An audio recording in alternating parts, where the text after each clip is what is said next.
саламатсыздар ма? Мен Құсайынов Арсен. Бүгін сіздерге волейбол ойыны және оның тарихы туралы айтатын боламын. Кіріспе.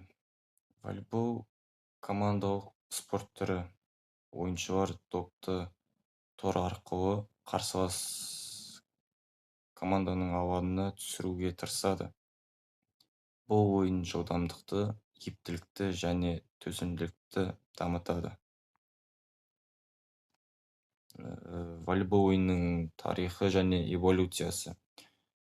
Волейбол ойыны 1895 жылы ақш-тың Массачусетс штатында пайда болды.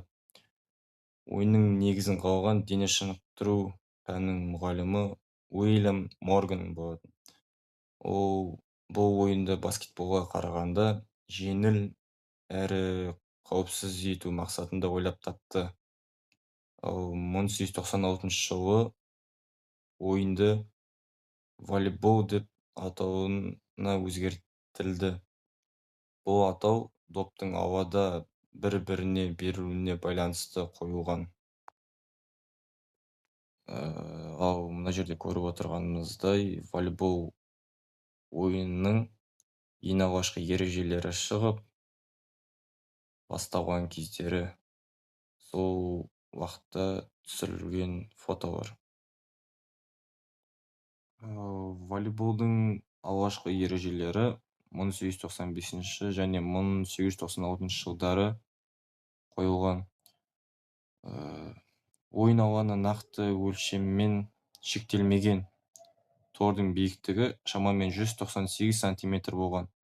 Ойыншылар саны шектелмеген. Қанша адам болса, сонша ойнай бере алған. Допты беру қайта-қайта жасауға рұқсат етілген. Допты шексіз рет беруге болатын. 3 ретпен шектелмеген. Ұпай тек доп берген команда ғана есептелген. Ойын 21 ұпайға дейін ойналған. Бұл ережелер уақыт өте келе өзгеріп, қазіргі заманғы волейбол ережелері қалыптасты.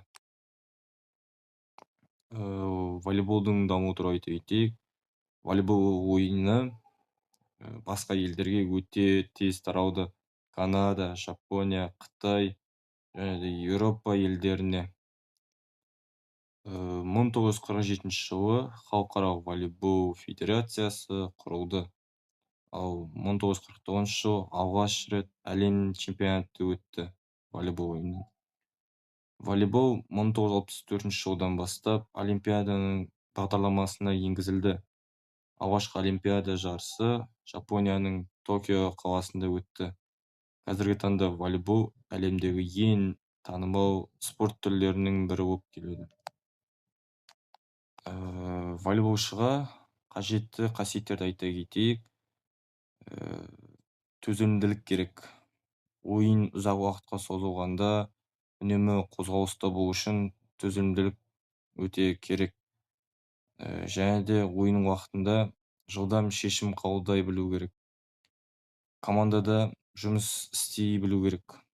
Командалық үйлесімділік өте маңызды волейбол ойынында. Реакцияның жылдамдығы керек. Қорғаныс пен шабуылды тең ұстау үшін. Жылдамдық керек. Жылдам пас беру және шабуыл ұйымдастыру үшін.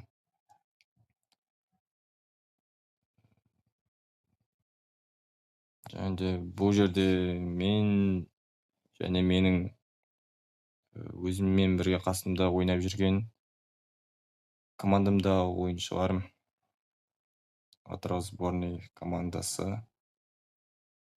Және қорытындылай келе, волейбол денсаулық пен белсенділіктің кепілі. Ол адамды шынықтырып, командада жұмыс істей білуге үйретеді. Волейбол тек спорт емес, бұл денсаулық, достық, тәртіп және жеңіске деген ұмтылу. Сондықтан волейбол әр адам үшін пайдалы ойын. Назарларыңызға рахмет, сау болыңыздар.